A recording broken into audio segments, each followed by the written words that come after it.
Assalamualaikum warahmatullahi wabarakatuh. Waalaikumsalam warahmatullahi wabarakatuh. Bismillahirrahmanirrahim. Alhamdulillahirabbil alamin. Lahul hamdu wa lahul fadlu wa lahus tsana'u wal hasan. Asyhadu an la ilaha illallah wahdahu la syarika lah. Wa asyhadu anna sayyidana Muhammadan abduhu wa rasuluh. Allahumma shalli ala sayyidina Muhammadin al-fatih lima ughliq wal khatim lima sabaqa nashril haqqi bil haqq wal hadi ila shiratikal mustaqim wa ala alihi wa sahbihi haqqa qadrihi wa qadarihi al-'azim. Amma ba'du. Pada sesi keempat, sesi terakhir untuk jilid pertama ini, kita akan membahas salah satu hadis yang sering dijadikan dasar oleh orang-orang Wahabi, yaitu hadis jariyah. Hadis, kalau orang Wahabi paham betul, karena ini yang diulang-ulang terus, tapi mereka nggak tahu. Mereka taunya di Sahih Muslim, dan saya yakin sebagian besar mereka nggak punya Sahih Muslim, karena Sahih Muslim hadisnya ya cuma ini, hadis jariyah, kullu bid'atin dhalalah, lalu orang tua Nabi masuk neraka. Hadisnya 3 itu. Nah, hadis jariyah ini sebenarnya bagaimana? Ini akan kita bicarakan. Nah, di antara ciri khas Ahlus Sunnah wal Jamaah adalah meyakini bahwa Allah Maha sempurna secara mutlak, Maha suci dari segala kekurangan. Semua apa yang ada di alam jagat raya ini pasti butuh kepada Allah. Allah tidak butuh kepada apapun di alam jagat raya ini. Allah tidak menyerupai apapun dari makhluknya. Maha suci dari tempat dan arah, serta tidak butuh pada tempat dan arah. Ini Ahlus Sunnah. Jadi ada qiyamuhu bi nafsihi mukhalafatuhu lil hawadits. Demikian ini sebagaimana ditetapkan berdasarkan dalil-dalil qat'i, baik ayat-ayat dan hadis-hadis yang muhkamat maupun dalil-dalil aqli atau rasional. Lalu bagaimana dengan hadis jariyah, budak perempuan yang dijadikan dalil oleh kaum Wahabi, yang mengesankan, memberikan kesan bahwa Allah bertempat di langit? Hadis jariyah tersebut jelas tidak bisa dijadikan dalil bahwa Allah itu bertempat, selain karena hadis tersebut adalah hadis ahad, sebagaimana dikatakan oleh Syekh Al-Albani, seorang tokoh Wahabi. Hadis tersebut juga muttarib. Muttarib itu artinya simpang siur, membingungkan dan kacau, sebagaimana dikatakan oleh para ulama ahli hadis. Dan seandainya hadis tersebut diterima kesahihannya, maka pengertiannya harus ditakwil agar sejalan dengan dalil-dalil yang muhkamat, sebagaimana telah dilakukan oleh para ulama ahli hadis. Berikut ini adalah bukti-bukti bahwa hadis jariyah tersebut muttarib, sebagaimana dikatakan oleh para ulama semisal Al-Imam Ahmad bin Hanbal, Al-Baihaqi, dan Al-Hafidz Ibnu Hajar Al-Asqalani. Ini riwayat pertama tentang hadis jariyah. Ini kitab Sahih Muslim. Dalam Sahih Muslim ya, bab tahrimil kalam fi shalah wa naskhi ma kana min ibahati.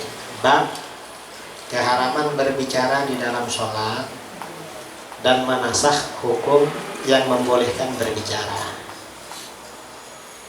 Ini hadisnya panjang sekali. Ini ada di bab sholat. Haddatsana Abu Ja'far Muhammad bin As-Sabah wa Abu Bakar bin Abi Syaibah.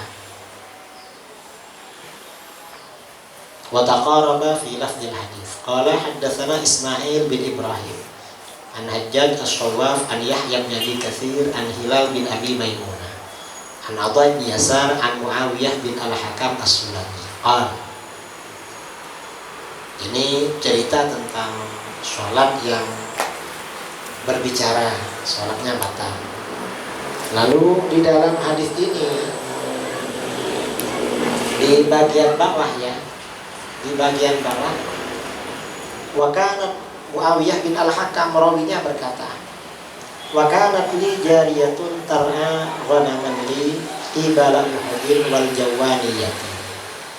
Aku punya seorang budak perempuan yang menggembala kambing-kambingku di sekitar Gunung Uhud dan Jawaniyah, nama daerah itu. Nanti kalau punya uang bareng-bareng ke sana. Fattala'tu dzata yaumin, suatu ketika, suatu hari aku melihat Fa'idhan al-dhi'bu qad dhahaba bisyatin min ghanamiha. Tiba-tiba seekor serigala. Dhi'b itu anjing hutan ya, atau serigala. Serigala membawa lari satu kambing di antara kambing-kambing itu. Wa ana rajulun min bani Adam. Saya ini kan manusia biasa.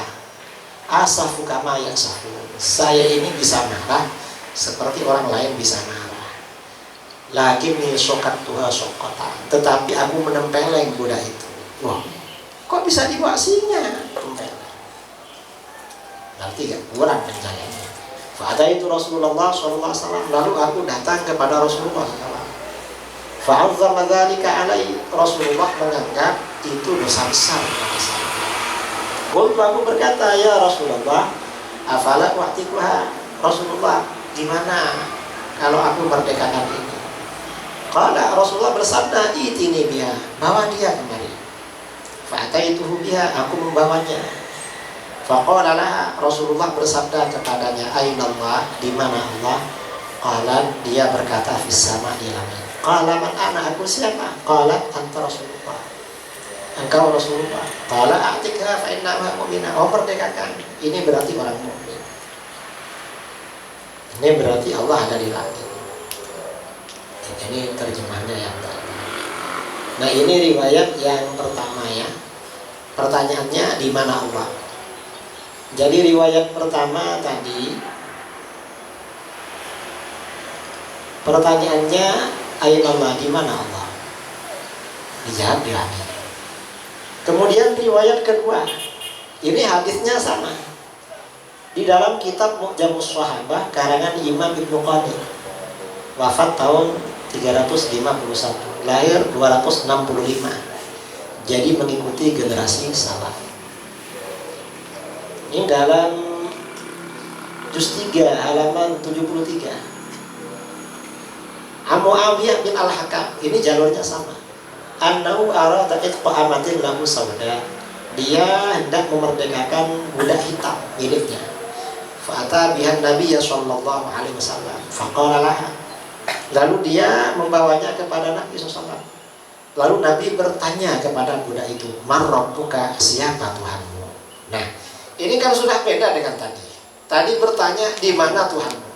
Sekarang bertanya, siapa Tuhanmu? Ini kan mutharib berarti, simpang siur, kacau. Qala, perempuan itu berkata, alladzi fis sama', yang ada di langit. Faqala laha, Nabi bertanya lagi, man ana, aku siapa? Qala, dia berkata, Rasulullah, engkau Rasulullah SAW. Qala, Nabi bersabda, a'tikha fa innaha mu'minah, merdekakan, dia budak mukmin. Jadi sudah riwayat lain, satu jalur sudah beda pertanyaan. Dan ini sama-sama sahih. Pertanyaannya beda. Kemudian riwayat ketiga, Imam Malik dalam kitab Muwatta. Kelihatan ya. Haddatsana Malik an Hilal bin Usama an Atha bin Yasar an Umar bin Al-Hakam. Nah, tadi Muawiyah bin Hakam, ini Umar bin Hakam.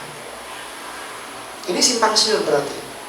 Padahal kata murid-murid Imam Malik, tidak ada sahabat yang namanya Umar bin Hakam. Yang ada Muawiyah bin Hakam. Imam Syafi'i pernah bertanya, guru, ini kok Umar bin Hakam? Lah kenapa? Orang-orang bilang Muawiyah bin Hakam. Lalu Imam Malik ngecek ke catatannya ketika masih belajar kitab aslinya, loh, enggak, di kitab saya Umar. Berarti mudharib. Mengapa Imam Malik gak mau disalahkan? Bersikeras. Walaupun oleh para ulama yang lain dianggap salah. Ini mudharib dari segi sana. Qala, Umar berkata, ataitu Rasulullah SAW, fakultu, aku mendatangi Rasulullah. Aku berkata, ya Rasulullah, inna jariyatan li kanat tar'a ghanaman li fajituha wa qad fuqidat syatun minal ghanam fas'altuha anha. Rasulullah, sesungguhnya budak perempuan milikku menggembala kambing-kambingku. Aku mendatanginya, ternyata seekor kambing hilang. Lalu aku bertanya kepadanya, faqala, dia berkata, akalaha dzibu, dimakan oleh serigala. Fasiftu alaiha, aku marah kepadanya. Wa kuntu min bani Adam, saya ini kan manusia biasa. Falatamtu wajhaha, aku tampar wajah, aku tempeleng wajah. Wa alayya raqabatun, sedangkan aku punya tanggungan memerdekakan budak. Nazar, afa'tikuha, apakah ini aku merdekakan? Nah, ini beda dengan tadi. Tadi dia memerdekakan itu karena menempeleng. Ini bukan, karena memang nazar, punya tanggungan. Faqala laha Rasulullah SAW. Lalu Rasulullah bertanya kepada budak itu, aina Allah, di mana Allah? Faqalat fis sama, di langit. Qala man ana, aku siapa? Anta Rasulullah, engkau Rasulullah. Faqala Rasulullah SAW, aktika, merdekakan. Di sini tidak ada fa'innaha mu'minah, enggak ada keterangan dia mukmin, cuma merdekakan. Ini sudah beda dengan tadi.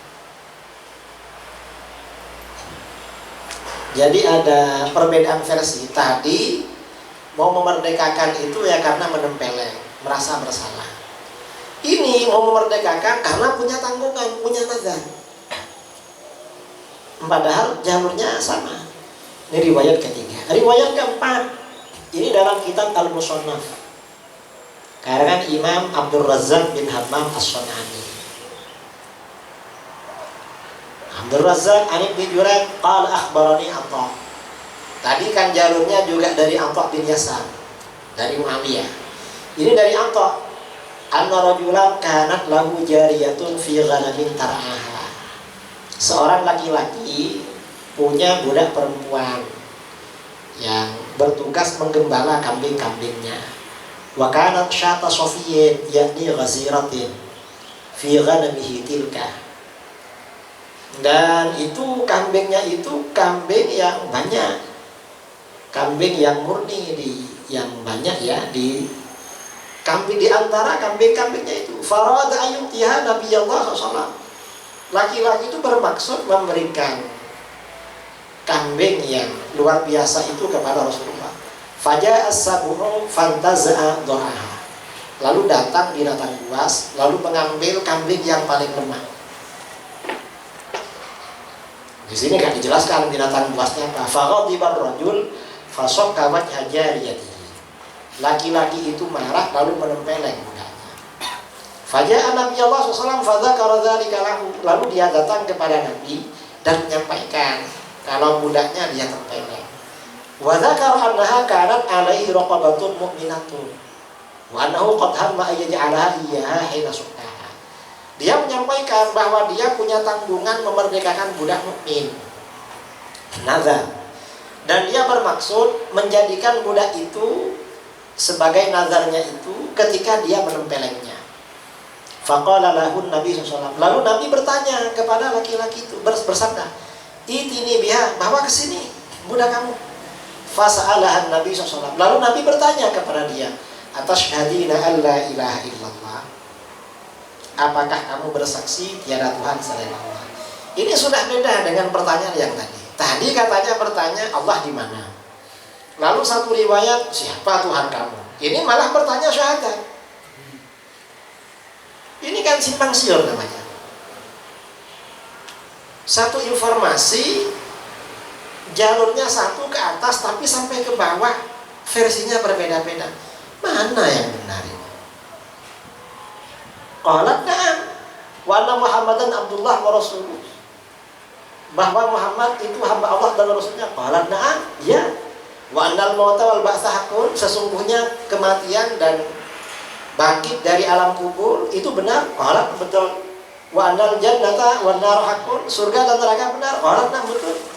Falamma faragha, setelah selesai, qala, Nabi bersabda, aktik aw amsik, merdekakan atau jangan. Lah, ini beda sudah. Suruh merdekakan atau jangan. Kalau tadi suruh merdekakan, bertanyaannya beda.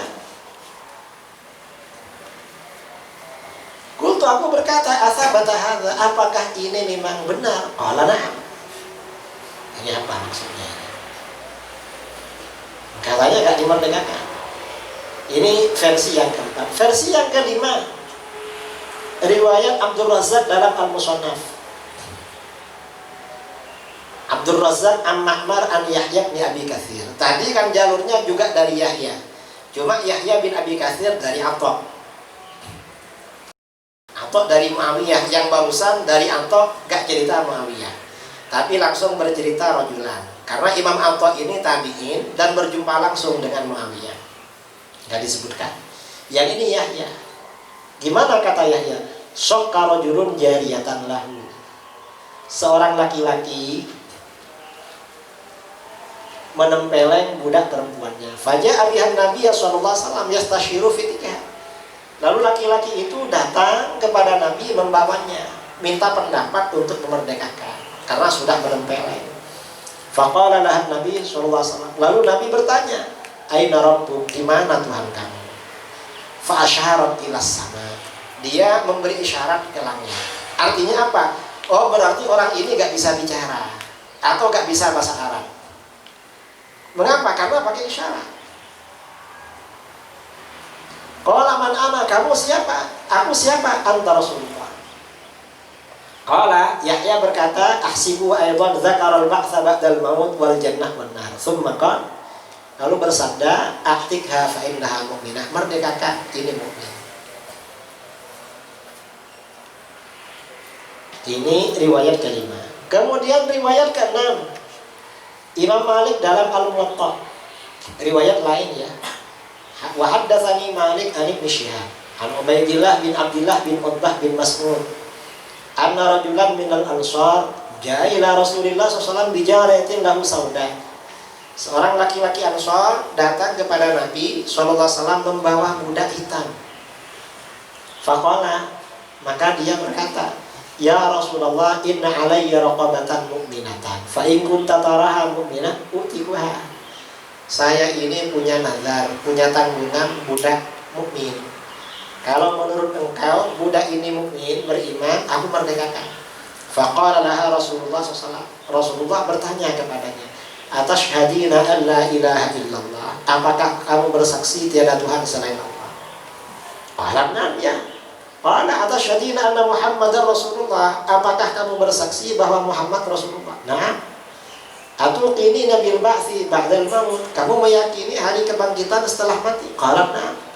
Qala Rasulullah sallallahu alaihi wasallam, ini pertanyaannya beda dengan tadi. Ada pertanyaan beda. Kemudian riwayat dalam Al-Musannaf sama ya, ini kan 6 juga, sama dengan tadi. Riwayat Imam Ahmad di dalam Al-Musnad. Kelihatan? Hah? Haddatsana Abdus Samad, haddatsana Ahmad bin Salamah, haddatsana Muhammad bin Amr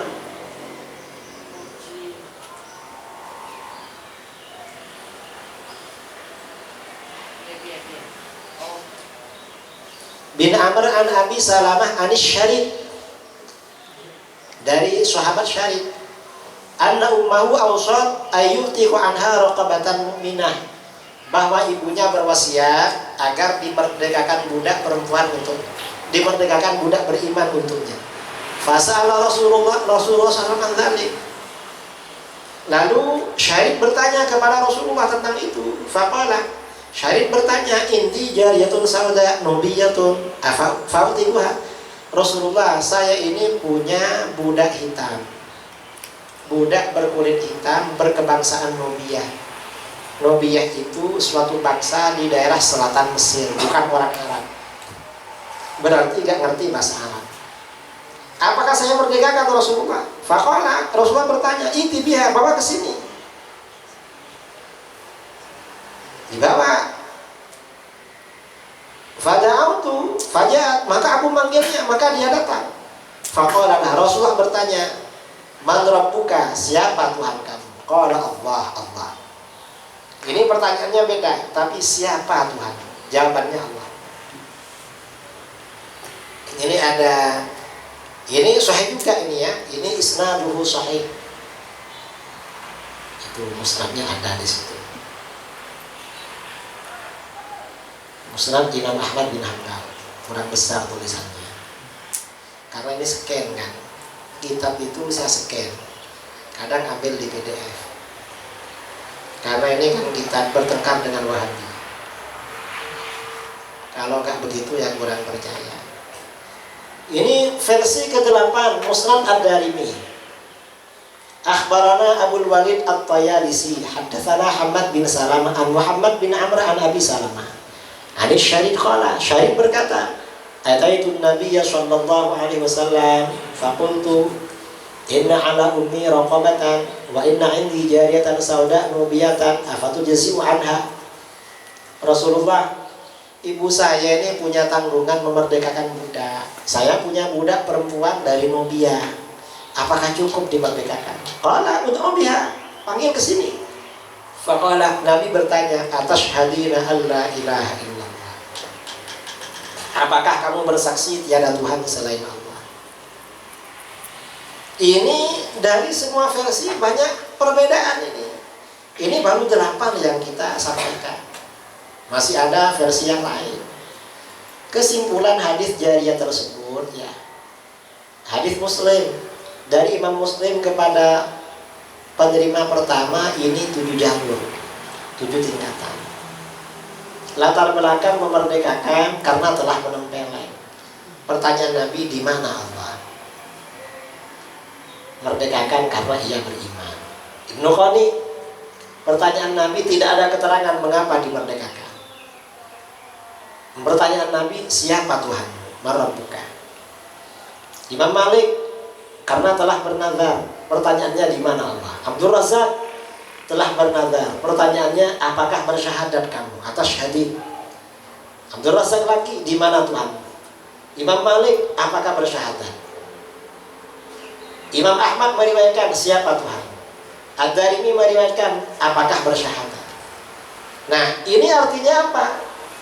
Antara pertanyaan dengan jawaban ini sepertinya ada tasarruf, ada riwayat bil makna dari para perawi, sehingga gak jelas pertanyaan Nabi yang sebenarnya bagaimana. Kemungkinan kata para ulama, karena budak ini kan budak perempuan, bukan orang Arab, mungkin Nabi pertanyaannya pakai isyarat. Cuma kemudian dibahasakan oleh sebagian perawi, ayat Allah, di mana Tuhan. Sebagian membahasakan atashhadina alla ilaha illallah. Sebagian membahasakan marabbuka, ya macam-macam. Artinya itu redaksinya dari perawi.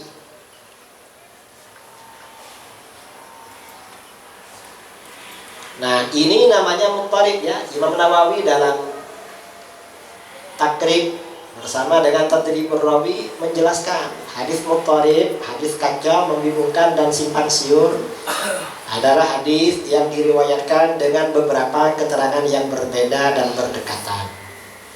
Apabila salah satu riwayat unggul dengan hafalan perawinya atau banyaknya sahabat yang menjadi sumber riwayat atau lainnya, maka keputusan hadis tersebut mengikuti yang unggul dan tidak menjadi muttarib.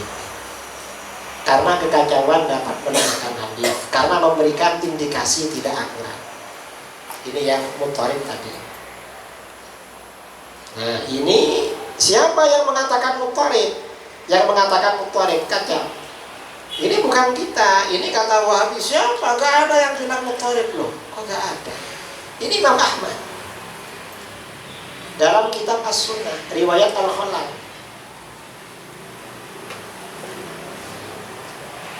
Akhbarani Muhammad bin Ali qala. Muhammad bin Ali berkata, haddatsana Abu Bakar Al-Asram innahu qala. Al-Asram berkata, Li Abi Abdillah fil hadits alladzi yurwa a'tiqha fa innaha mu'minah. Dia bertanya tentang hadis a'tiqha fa innaha mu'minah. Imam Ahmad berkata, laisa kullu ahad yaqul fihi innaha mu'minah. Enggak semua perawi mengatakan innaha mu'minah. Artinya apa? Kemungkinan innaha mu'minah itu pemahaman perawi, bukan redaksi yang asli. Mengapa? Ini Imam Ahmad yang mengatakan. Bukan semuanya bilang mu'minah. Jadi masih simpang siur. Yang di bawahnya juga begitu. Sama. Kemudian dalam kitab Al-Asma' wa Sifat karangan Imam Al-Baihaqi, gimana kata Al-Baihaqi tentang hadis Ibnul Hakam As-Sulami, fadzakara bimakna wa hadza sahih qad akhrajahu Muslimun muqatta'an min hadits Al-Auza'i wa Hajjaj As-Shawaf an Yahya bin Abi Katsir duna qissatil jariyah wa adhunnuhu innama tarakaha min al-hadits li ikhtilafi riwayat fi lafdhihi. Waqad dzakartu fi kitab az-Zihar min as-sunan mukhalafatan man khalafa Muawiyah bin al-Hakam fi lafdhil hadits. Hadis ini sahih, telah diriwayatkan oleh Muslim secara terpotong dari hadis Al-Auza'i dan Hajjaj bin As-Shawaf dari Yahya bin Abi Katsir tanpa kisah budak perempuan. Artinya apa? Menurut Al-Baihaqi dalam Sahih Muslim kisah budak perempuan itu gak ada. Aku menyangka Muslim meninggalkan hadis tersebut, kisah budak perempuan itu, karena perbedaan para perawi dalam redaksinya. Artinya muttarib. Jadi kata Imam Baihaqi dalam Sahih Muslim kisah budak perempuan itu gak ada. Yang ada kisah tentang beliau berbicara dalam sholat. Yang ada itu. Ini dalam Al-Asma' wa Sifat. Kemudian dalam As-Sunan Al-Kabir atau As-Sunan Al-Kubra, anta Rasulullah Allah fis sama faman ana anta Rasulullah qala innaha mu'minah akhrajahu Muslim bis sahih min hadits Al-Auza'i duna qissatil jariyah. Ini riwayat Muslim dalam sahih tanpa cerita tentang budak perempuan. Tidak ada kisah budak perempuan. Nah, perkataan Imam Al-Baihaqi memberikan kesimpulan dalam Sahih Muslim yang menjadi manuskrip beliau tidak ada riwayat kisah budak perempuan. Boleh jadi kisah tersebut disisipkan oleh para ulama pada masa-masa setelah wafatnya Imam Muslim, karena ada dalam sanad yang sama. Hadis itu panjang. Cuma hadis yang di atas, bagian atas masalah berbicara dalam sholat itu ada syahidnya. Yang ini gak ada, karena sanad itu dalam satu sanad akhirnya dimasukkan. Boleh jadi hal ini dikuatkan bahwa hadis jariyah tersebut justru ada dalam bab sholat, yaitu bab keharaman berbicara dalam sholat. Nah, jadi Imam Baihaqi begitu. Hadis ini ada di dalam bab sholat, dan di dalam bab memerdekakan budak atau bab zihar tidak ada di Sahih Muslim, dan di dalam bab akidah tidak ada. Mestinya kalau ini hadis penting tentang akidah, mestinya kan di bab iman. Kan di dalam kitab-kitab hadis, satu hadis yang panjang itu oleh para ulama biasa dipotong-potong. Potongannya ditaruh di bab yang berkaitan. Ini gak ada. Ini yang menguatkan asumsi Imam Baihaqi, menguatkan apa yang dikatakan Imam Baihaqi. Artinya apa? Berarti hadis ini muttarib. Karena ini hadis muttarib, maka oleh para ulama ditarjih. Tarjihnya mana? Yang paling kuat, yang paling banyak dan sesuai dengan kaidah. Orang itu Islam apabila membaca syahadat. Berarti pertanyaannya adalah syahadat. Cuma bisa jadi Rasulullah bertanya secara isyarat karena dia bukan orang Arab, gak bisa bahasa Arab. Lalu ada yang menerjemahkan, isyaratnya dijawab ada di langit, pertanyaannya dijawab, diredaksikan Allah ada di mana. Karenanya dianggap tidak bisa menjadi dalil hadis tadi. Nah, ini hadis-hadis yang semacam ini yang kadang dijadikan dalil oleh Wahabi. Padahal hadis tersebut apabila dikaji secara mendalam, secara utuh, tidak memberikan pemahaman seperti yang mereka pahami. Ini yang adik-adik jurusan hadis yang perlu diperdalam, dipelajari. Ini hanya contoh. Sebenarnya banyak ya kasus-kasus lain lah yang qadiyah-qadiyah yang lain yang berkaitan dengan hadis yang kita perlu tahu. Ya, bukan hanya masalah ini, masalah lainnya juga begitu. Kita perlu tahu. Banyak persoalan sebenarnya. Orang Wahabi itu mengambil satu hadis, meninggalkan sekian banyak hadis. Ya contoh masalah bid'ah, yang dipakai itu kan kullu bid'atin cuma satu hadis.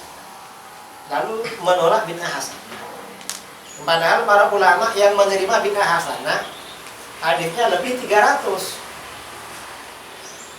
Kok pakai satu hadis bilang ahli hadis, yang pakai 300 lebih hadis dianggap ahli bid'ah, kan tidak masuk akal.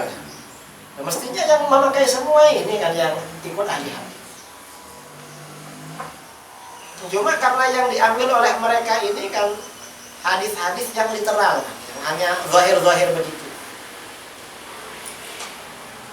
Dan yang zahir-zahir, yang literal-literal begitu ini mudah memang untuk disampaikan pada orang awam.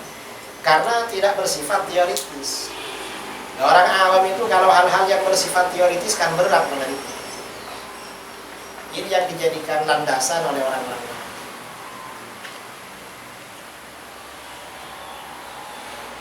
Saya kira ini yang masalah hadis untuk jilid daurah ilmiah jilid pertama jurusan.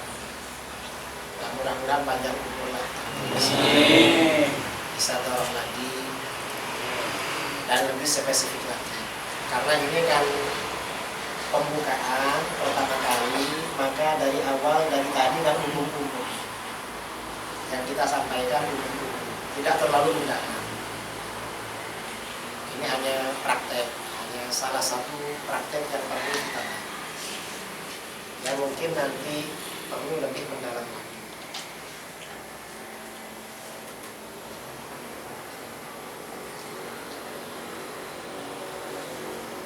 Ada pertanyaan?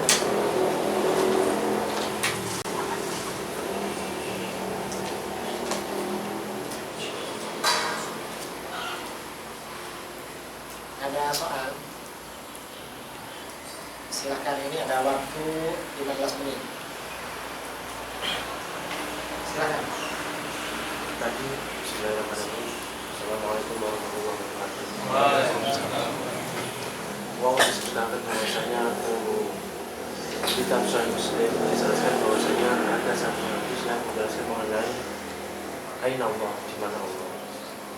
Kemudian ketika kita memandang orang-orang yang ada di dunia ini, kebanyakan adalah orang awam. Dan sedangkan hadis Muslim adalah hadis yang dipandang oleh orang awam adalah hadis yang sangat sahih. Kenapa dalam hadis yang membahas mengenai aina Allah tidak dihapus supaya tidak membuat kebimbangan oleh orang-orang yang awam? Tidak dia apa? Tidak dihapus supaya tidak membuat kebimbangan. Soalnya di manuskrip yang ada ya memang ada. Memang itu di Sahih Muslim ada, tetapi oleh para ulama di dalam kitab-kitab syarah hadis dijelaskan.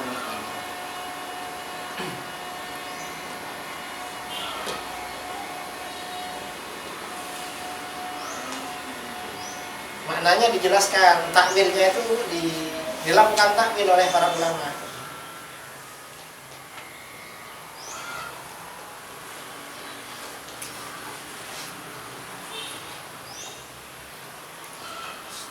Nah ini misalnya ya, saya punya kitab syarah Sunan Nabi Dawud, ada di mana? Hah? Kan di takwil ini. Jadi ketika menjelaskan ayat Allah, wa hadza su'al minan Nabi sallallahu alaihi wasallam, tanazzulun ma'al jariyah ala qadri fahmiha. Jadi karena dia ini orang awam, maka ditanya dengan bahasa awam. Sebenarnya agak begitu. Takbirnya begitu. Idh arada ay yudhira minha ma yadullu ala anha laysat mimma ya'budul asnam wala hijarah allati fil arad. Rasulullah bertanya begitu untuk menjelaskan bahwa dia tidak termasuk orang-orang yang menyembah berhala dan batu-batu yang ada di bumi. Tuhan kamu di mana? Mencoba dia menyembah berhala, ada di sana, kan mestinya begitu. Ketika bilang di langit, oh berarti bukan penyembah berhala. Takwilnya begitu oleh para ulama. Karena dia orang awam sekali. Bagi orang awam, meyakini seperti itu dimaafkan kalau belum belajar. Tapi kalau sudah belajar gak boleh.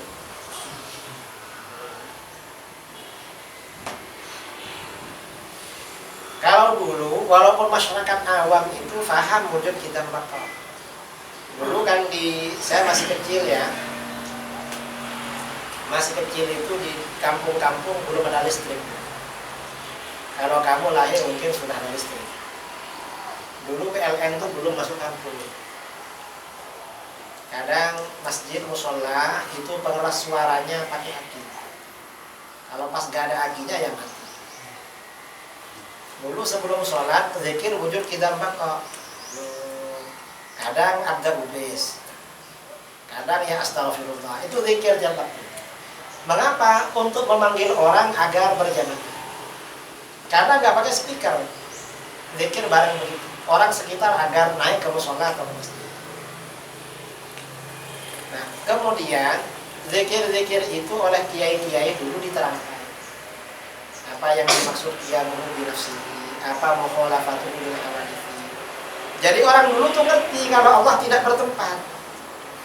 Allah Maha Suci dari tempat itu orang dulu.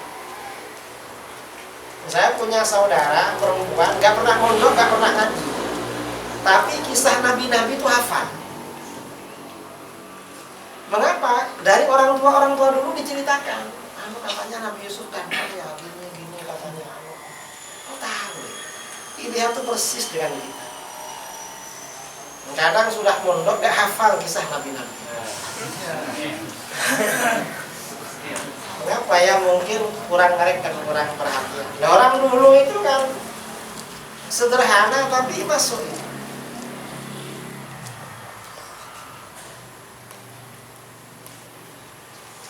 Ini orang dulu. Kalau secara fikih, orang yang meyakini Allah di arsy, di langit itu tidak kafir, tetapi sesat dan menyesatkan. Menurut ahli sunnah, menurut pendapat yang muktamad begitu. Ada yang mengatakan yang mentakfir ada, tapi yang muktamad tidak ditakfir. Ada lagi? Ada. Mau tentang hadis tentang bantahan tentang hadis jariah yang disampaikan tiang Wahabi ini kan hadisnya mutarib. Nah, pertanyaan kula niku kenapa hadis mutarib niku wonten teng kitab Sahih Muslim? Pengetahuan kami yang mutarib itu khusus kisah jariah. Ini kan hadisnya panjang. Yang sebelumnya itu kan berbicara dalam sholat. Yang ini tidak mutarib karena syahidnya banyak. Imam Muslim kan kadang begitu. Jadi yang khusus jariah ini yang mutarib, masalah jariahnya saja. Kalau yang redaksi sebelumnya tidak mutarib karena banyak syawahidnya dan tidak ada kesimpang siuran. Di Sahih Muslim itu ada 4 hadis yang sepakat tidak diamalkan. Ini kata ulama Wahabi, ulama yang menjadi panutan Wahabi, Ibnu Qayyim al-Jauziyah. Itu ada 4. Itu di Sahih Muslim. Yang mengatakan Bukhari Muslim itu sahih semua itu secara umum. Adapun kalau secara satu-satu itu ada banyak yang dikritik oleh para ulama. Coba kamu baca muqaddimahnya Fathul Bari. Di muqaddimah Fathul Bari itu ada hadis-hadis Sahih Bukhari yang dikritik oleh Imam Ad-Darqutni. Mengapa? Dianggap tidak sesuai dengan kriteria yang ditetapkan oleh Imam Bukhari. Ada yang dikritik juga. Tapi ini kajian yang sudah mendalam. Kamu harus tahu karena jurusan hadis. Kalau yang pokoknya Bukhari Muslim sahih semua, itu belum jurusan hadis masih.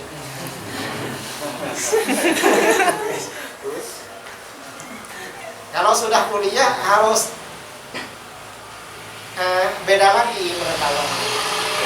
Bahkan bukan cuma itu, sebagian ulama Hanabilah menulis kitab berjudul Gharaibus Sahihain. Hadis-hadis gharib, maksudnya yang dhaif dalam Sahih Bukhari Muslim.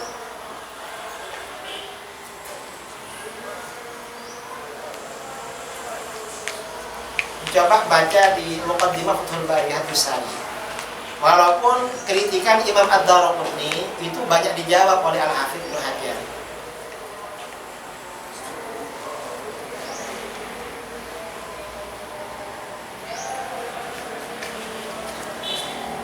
Ya, termasuk hadis orang tua Nabi ada di neraka, itu kan oleh para ulama ditolak, oleh Imam Suyuti kan ditolak, dianggap tidak sahih. Kalaupun sahih perlu ditakwil. Ya, hadis per hadis itu kalau dikaji mendalam ya seperti itu. Kalau secara umum Bukhari Muslim itu sahih, secara umum. Sama dengan ya apa anak santri, secara umum bagus.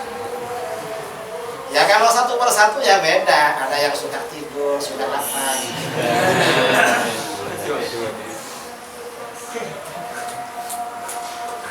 Jadi perlu dibedakan ya antara hukum secara jumlah, secara umum dengan hukum secara juz'i. Ada lagi? Sekarangnya kan mengenai pembahasan awal. Dengan awal pembahasan kita di sini pembagian derajat ahli hadis sebenarnya. Iya. Di bagian kitab keterangan ada setelah hafid itu enggak langsung berminit, tapi ada hujjah, ada hakim. Itu berarti setelah hafid ada hujjah, hakim baru berminit. Yang membedakan keduanya itu ya masalah hujjahnya itu fikstonnya, kuatnya. Kalau kuatnya itu malah kurang hujjah. Nah, ini apakah sedangkan hujjah ini istilahnya apakah untuk ahli hadis ataupun secara global seperti Imam Ghazali kita tuliskan? Apakah Imam Ghazali dengan mempertimbangkan beberapa kitab beliau yang di takrib itu belum ditemukan sanadnya oleh orang-orang yang paham? Yang dimaksud hujjah itu kalau kita buka ya misalnya Syiar A'lam An-Nubala atau Lisanul Mizan atau Tahdzibut Tahdzib, itu ulama-ulama yang sudah tingkatan hujjah disebutkan Hafizun Hujjatun, disebutkan Amirul disebutkan semua. Kalau gelar Hujjatul Islam Al-Ghazali itu bukan ilmu hadis, tapi secara umum. Di dalam Islam itu satu-satunya ulama yang menyandang gelar Hujjatul Islam cuma Al-Ghazali.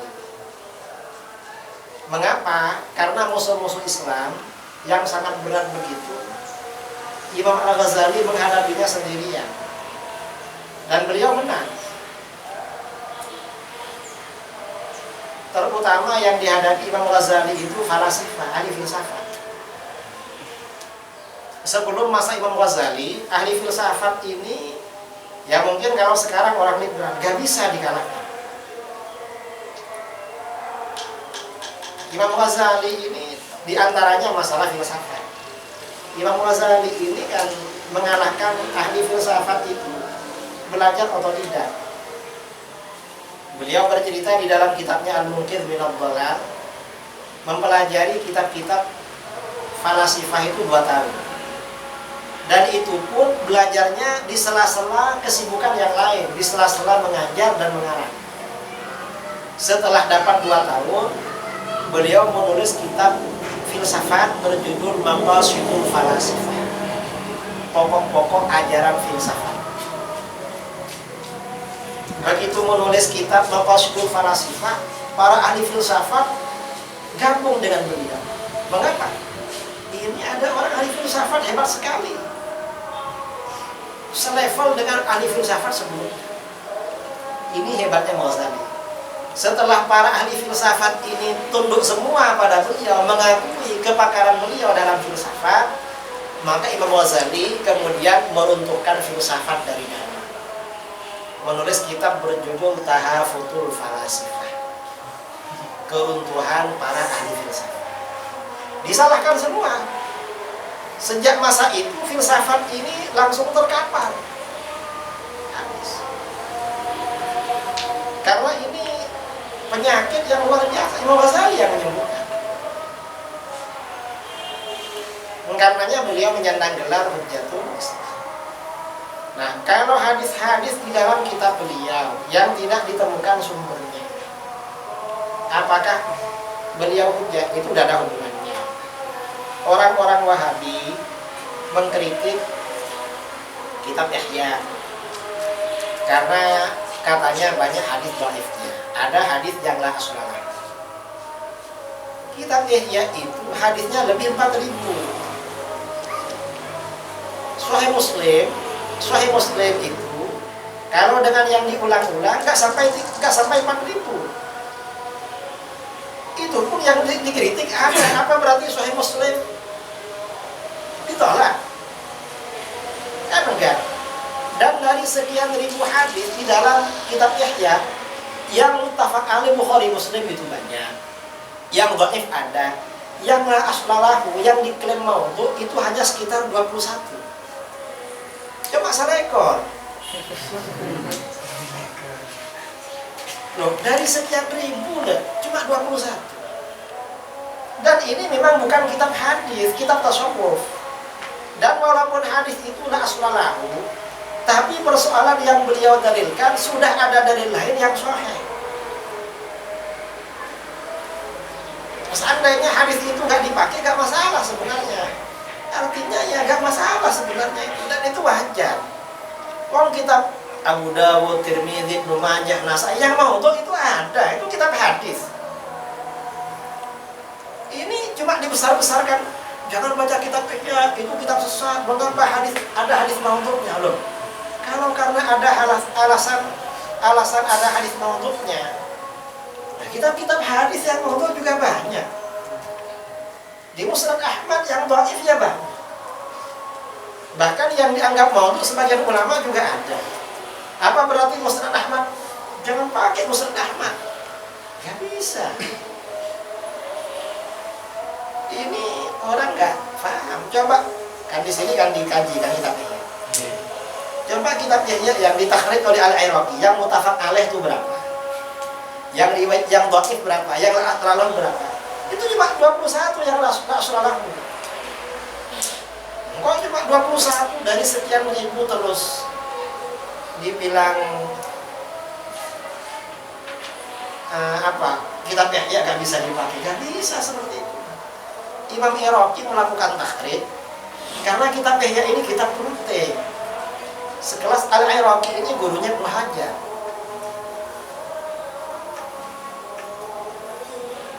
Lalu orang-orang Wahabi itu mengatakan Imam Ghazali itu bukan ahli hadis karena beliau mengakui bahwa inna bid'ati bil hadis musjad, modal saya dalam bidang hadis itu sedikit.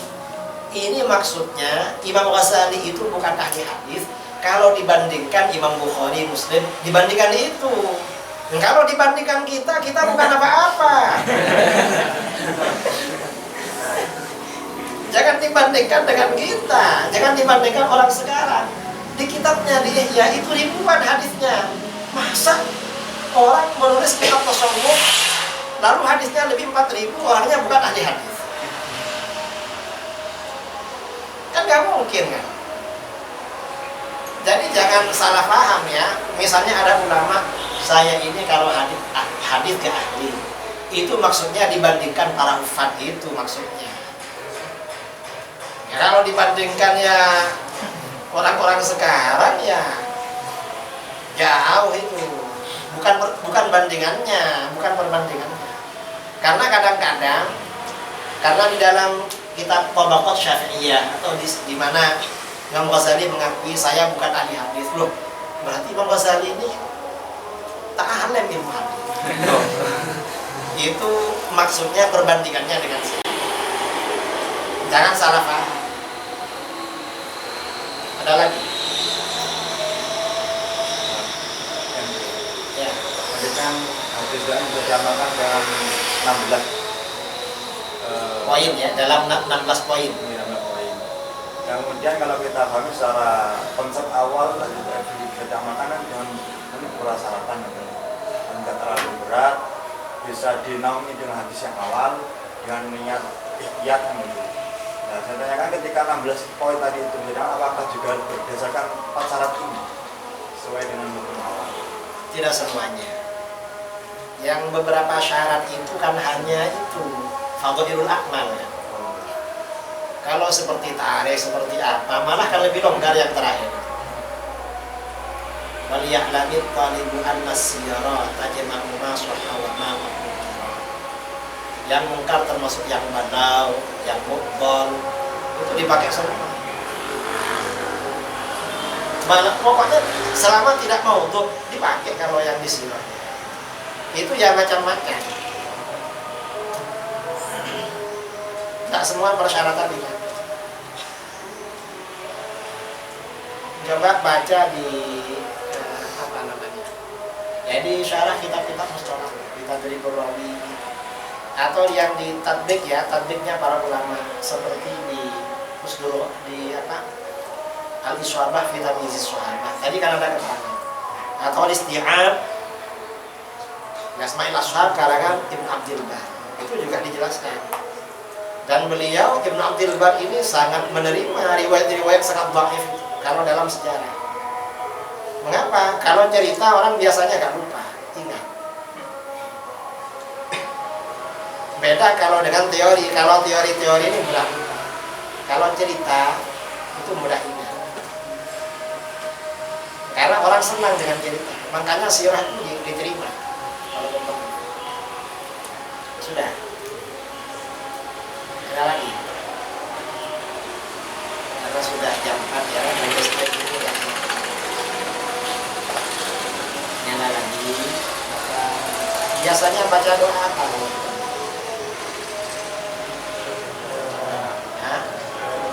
Ya Rabbana Tarafna. Habis ini makan siang dulu ya, terus dijemput. Baca ya Rabbana Tarafna sama doa yang biasa dibaca. Dan mudah-mudahan nanti kita bisa berjumpa lagi kesempatan yang baik. Mari baca bersama.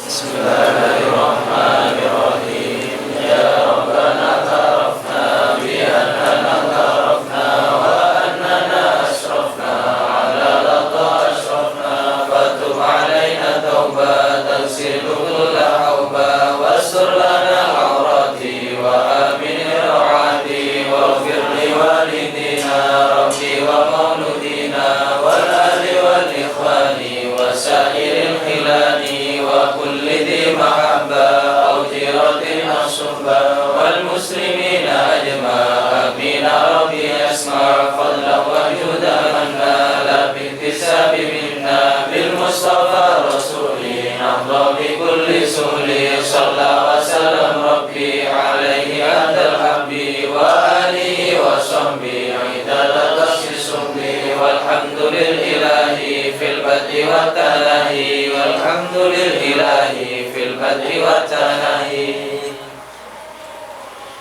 Dari saya kalau ada hal yang kurang, mohon maaf yang sebesar-besarnya. Saling mendoakan mudah-mudahan sama-sama barokah. Dijaga oleh Allah. Baca atas majelis surah